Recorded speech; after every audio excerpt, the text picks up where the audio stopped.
Good evening, and welcome to the U Talk show where it remains Unions Week. So, we've heard about what unions are and what they do. Now, when is a union not a union?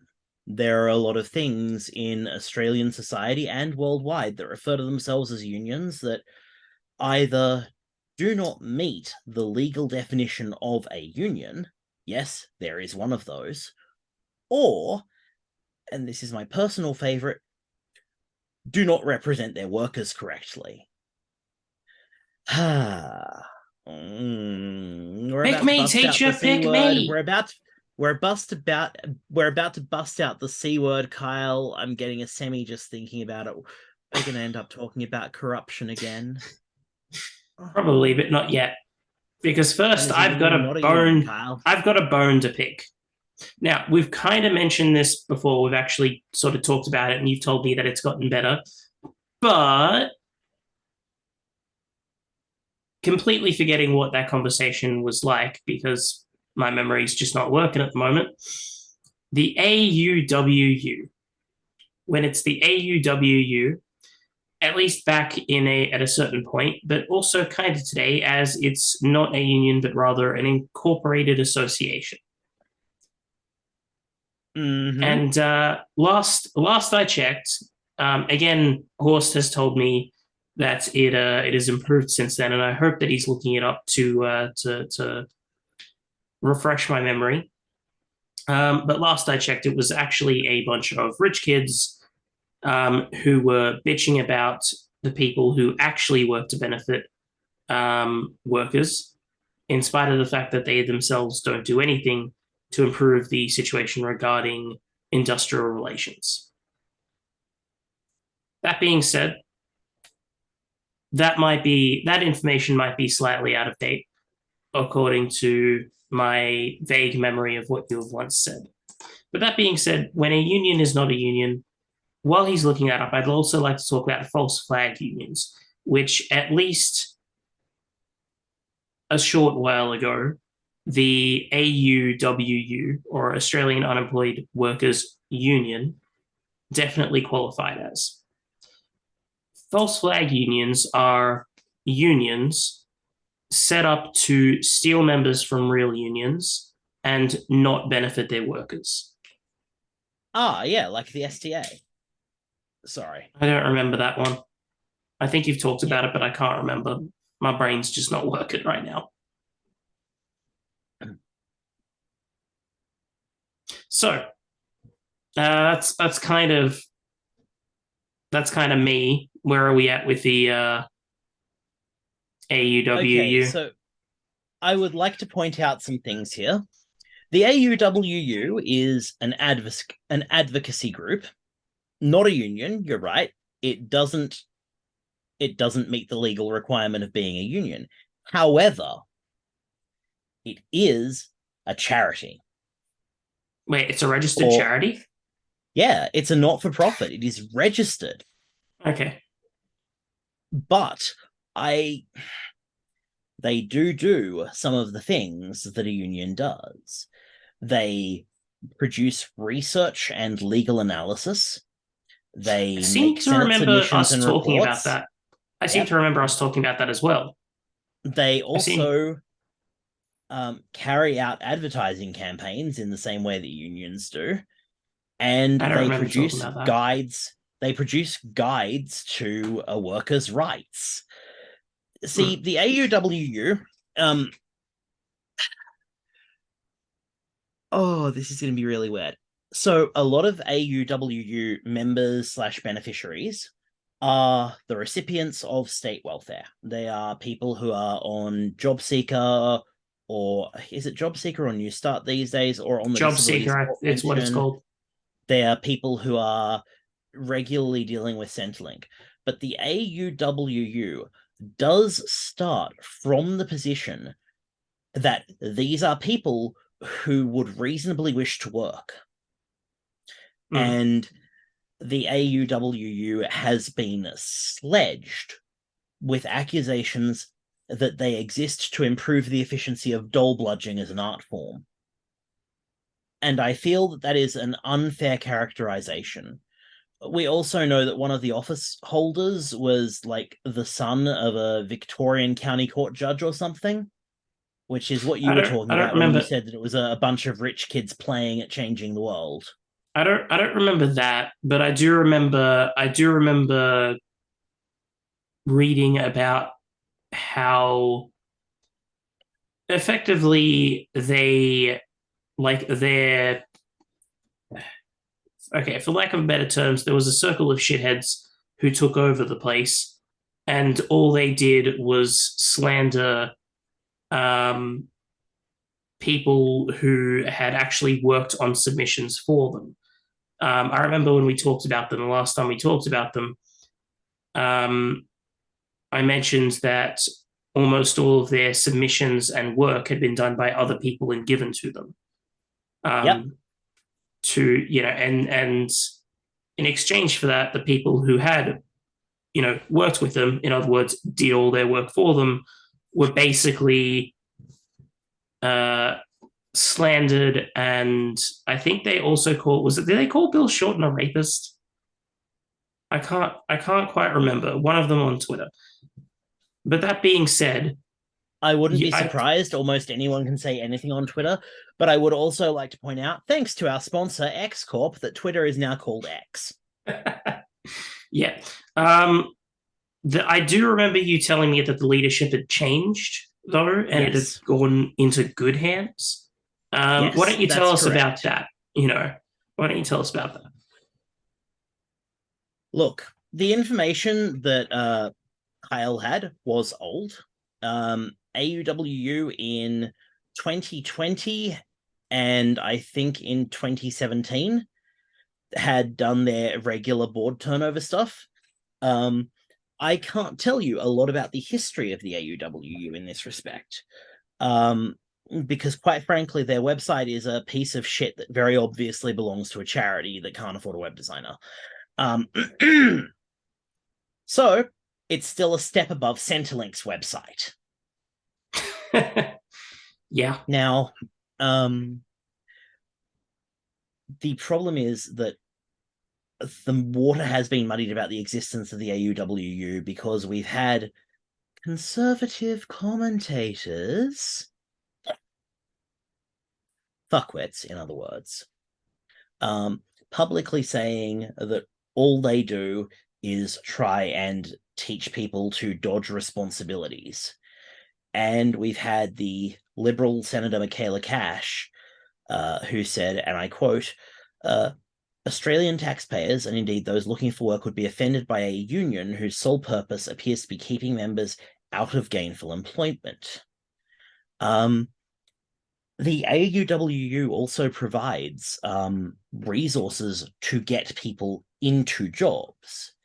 It isn't federated with with the real unions in Australia because it's not a union, but it will point them in the direction of their union when they get a job. And in that respect, they're still doing better than Centrelink. I realize the bar is so low that it's literally in Hades, but no, what I primarily want to say here is that the AUWU is not a union in the legal sense. I referred to unions that don't meet the legal definition of being a union, and this is our example here. They call themselves a union. They advocate for a class of people, but they do not collectively bargain with an employer, which means that regardless of what they wish to call themselves, they cannot be a union. They cannot undertake protected industrial action under the Fair Work Act 2009 Commonwealth. They're not a union. Mm. And they're Jez Hayward, I think, is the name of one of the head honchos at the moment, who has straight up told several media organizations to go fuck themselves. So, hero. Well, I'm all for telling media organizations to go fuck themselves. After all, that's basically what. Well, I mean, my That's half of documentary. what we do here.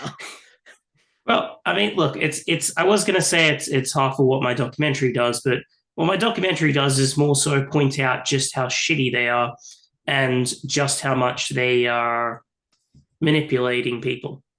Hence the name of the documentary, Manipulated. which I've been So making more progress on lately. excellent. I'd like to jump over to the other union that isn't a union situation. Yeah, STA, did you call it? I called them the SDA. I've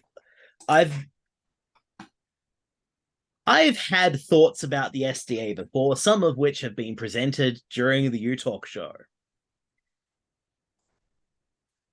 The SDA is the Shop Distributive and Allied Employees Union. They're the shoppies. They seek to expand their influence into areas where they are not strictly involved, such as, for instance, warehousing, which has not historically been in their purview. If you join the SDA, you get a little booklet that gets you like free popcorn when you go see a movie, or you get discounted movie tickets for being a union member. The sort of stuff that works on teenagers, because interestingly enough, most of the people the SDA recruits into its ranks are teenagers. When you start a job at a workplace where the SDA has jurisdiction isn't the word, but when it's like their field, demarcation, that's the word. The employer will often tell a new young applicant how important unions are in protecting their rights. And we're looking out for you here. So here's the paperwork. You can join the union that represents your rights in this workplace. And wouldn't you know it, it's the SDA. And wouldn't Wait you a minute, also didn't you tell know me about that this the recently? SDA's been done for making enterprise bargaining agreements with large corporations in Australia, such as Coles, Woolworths, and McDonald's, that actually make the workers' situation worse compared to changes in the award? You did tell me about this. This is recently too. Yes, Yeah, we that is a talked about union that this. isn't a union. In the legal sense, the SDA is a union. In the moral Mm. sense, they are a bunch of disreputable sellouts who Mm. put the interests of employers ahead of the interests of workers so that they can achieve their secondary aims of being a political lobbying force. They were one of the strongest voices coming out against gay marriage during several attempts to just get it done already. They produced a large amount of material attacking the position in favor of gay marriage when it was time for a plebiscite, because successive governments were too cowardly to just do it themselves. Mm. But, they But also what is got a things like union? equal rights for women in the retail sector. So, like, they did something decent in the 1960s. Yeah, but but what is? I mean, what the hell is a union doing making material for a plebiscite on gay marriage anyway? Okay, so let's jump back I to mean, this unemployed that's not workers their union for a demarcation. second. That's not their field of anything. That's not. They're not. They're supposed to be doing industrial relations, not Okay, so wrong kind of union. That's the marriage union. That's a different. It's not their jurisdiction, the demarcation, SDA whatever it was is. run by some very staunch old guard Dutch Catholics for a while. Hmm. At the time that this was happening, Joe de Bruyn was the head of the SDA and had been the head of the SDA since the 1970s. Hmm. And you know, this is this is sort of linked to the fact that workers' rights have historically been advanced by political groups with a certain romanticism about the past. Like, the reason that we had such high penalty rates on Sundays was because Sunday was meant to be the day that you went to church. I said the quiet part out loud. If you're Hmm. working on a Sunday, you're a goddamn heathen, and you should be in church instead. You don't need money in your pocket. You need the Lord in your heart. the For idea of for the good. Hold up, workers' hold up, hold rights up. is to For maintain the work-life balance in a way that allows the worker to continue to participate in the traditional activities of like going home and having your wife cook you dinner. I'm sorry, hmm. I'm going a little bit nuts here, but I really do need to point out that this idea of preserving the good bits of history is a large chunk of the Well, advocacy for workers' rights. yeah, yeah. I mean, look, so you very hyperbolically reenacted the zeitgeist of some of those people there. But I do, because I don't know if it's just because I'm sick, but you almost seemed quite serious yourself when you were saying it. So I got to point out that you're not serious, right? Here's the problem. I am serious. Hmm. When we look at the No, no. What I mean is motivations, you're not espousing your views. You're just saying this is the zeitgeist to the people who were involved look, in this situation, for lack of better from my words. point of view, my Sundays, I'm not a churchgoer. My Sundays, I go out and I take photographs of things. That's my mental health thing. I don't get clap happy and read the Bible and sing hymns. Used to once upon a time, but I was also like 10 and didn't know better, so Mm. yeah, it was expected that you would make time in your life, or rather that the employer would make time in your life for you to undertake the actions which were historically held to be important. Mm. Well, you say historically. I think I would disagree. Although this is a small point, I would disagree that they were historically, and I would say that they were culturally important at that point in history, which is what I think you mean. No, I really don't. Because when you look at church as more than just a house of worship, the church traditionally was a large part of many people's social support systems. It was personally important. You would go to church, you would take communion, Yeah, but all that was you a would cultural be in your institution. community. I mean, there were times in history, but that's going back hundreds of years when there were more of more of No, than they not are even today, an economic even institution. now. Even now. Look, I know that you're living out in the sticks a little bit, but like think out further in the sticks for a minute. Do you know what happens when someone's fucking husband dies of a goddamn stroke after a life working in the coal mines? The The church ladies community come comes around with together and casseroles helps. and get shit done. Hmm. And Actually, funny nowadays it's enough, I got more a the story about that. CWA who does that, but that is sort of, Hmm. that's the church was a big part of the community because it wasn't just about the spirituality, it was about the fellowship. And it's easy Hmm. to forget that in an age of religious Well, I still, hypocrisy and giant churches that just exist to make people obscenely rich. well, yeah, I mean, there's that, but that's more of an American thing. Um, but that being said, I would even still argue that that's still very much a cultural institution. That whole communal aspect, that aspect of community, that is a cultural institution. Hence why we've talked before about the my idea of the Groves project. But that's a Mm-hmm. whole thing for another time. Also, I forgot to. I'm not sure. Are we running out of time? Because I forgot to click the button Not again just yet, we're not. until about halfway through. How much time have we got left? I've got the timer running, but I'd say we've got about 4 minutes, if okay, that. 4 minutes. Okay, I'm going to assume we have two. That way we don't run over time. Um, and now I've forgotten what I was saying. Oh, God damn, I hate being The sick. Groves Project. Um, Before that, right, that was a more cultural institution. mm, So it's still, that whole how that community, because cultural institutions are essentially ways of bringing communities of people together. And that way you could almost argue that online gaming in a sense is a cultural institution. Um, but that's sort of a different conversation. Well, similar conversation, but not one we'll have now. Um, where was I going with this? I was Okay, we started out with when is a union not a union? We started then it was cultural institutions. Right, right. Okay. So yeah, basically a union is not meant to be a cultural institution, is where I think I was going with it.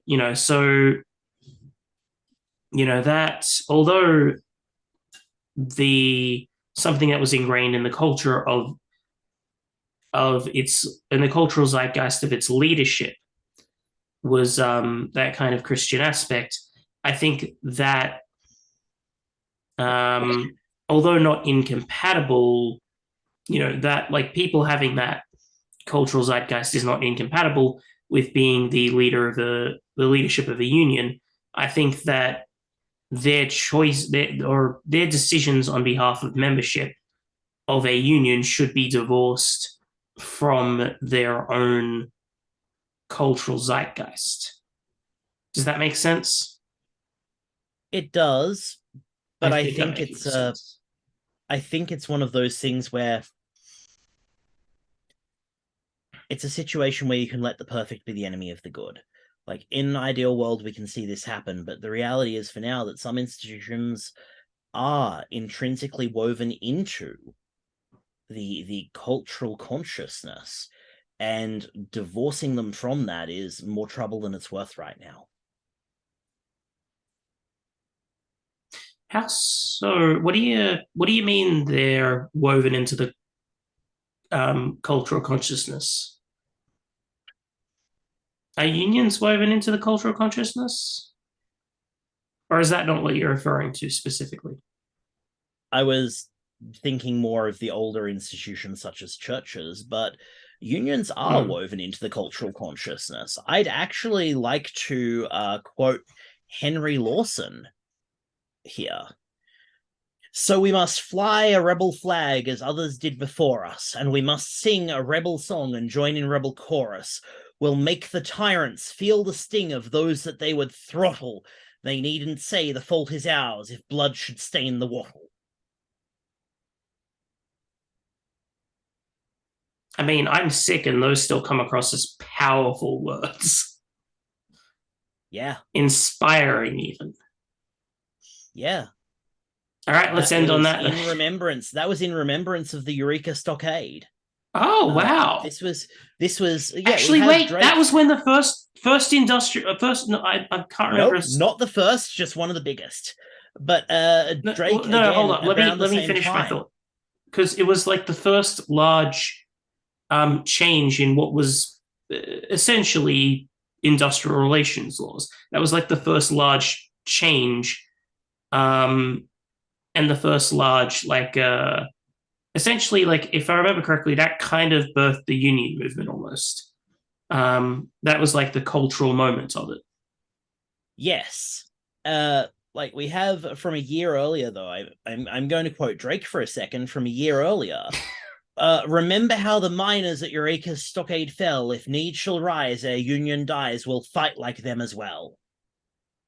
Wow. Remember how I said that the We need to be union learning about these people. Like seriously, in paradoxically Australian prevents history, bloodshed? yeah, no, I get what you're saying. You're right. It does paradoxically like the basically the it's kind of like and I don't know if Cleopatra actually said this, but in the movie Cleopatra, um she said the way to prevent war is to be ready for it. To know to basically what she was saying is if they like essentially if they take violent action, they need to know that if they take violent action, they will bleed. Yep, and I know the exact thing that she is referring to. It is from Flavius Vegetius Renatus, De Militari, in which he says, Igiter qui desiderat pacem preparat bellum. If you would have peace, you must be ready for war. Mm. I So kind of like I'm my sure that version of it though. Cleopatra has thought of something. I can't believe that I, Cleopatra wouldn't have thought of something similar. By all oh yeah, accounts, she was she a was very intelligent. brilliant leader Yeah, knew and six very, languages too. very astute at the game of politics. She would have understood better than anyone the only way to deal with threats to your society and power. Which is make sure they know that if they choose violence, they will bleed. And with that, we'll end it. Take care, everyone. Good night.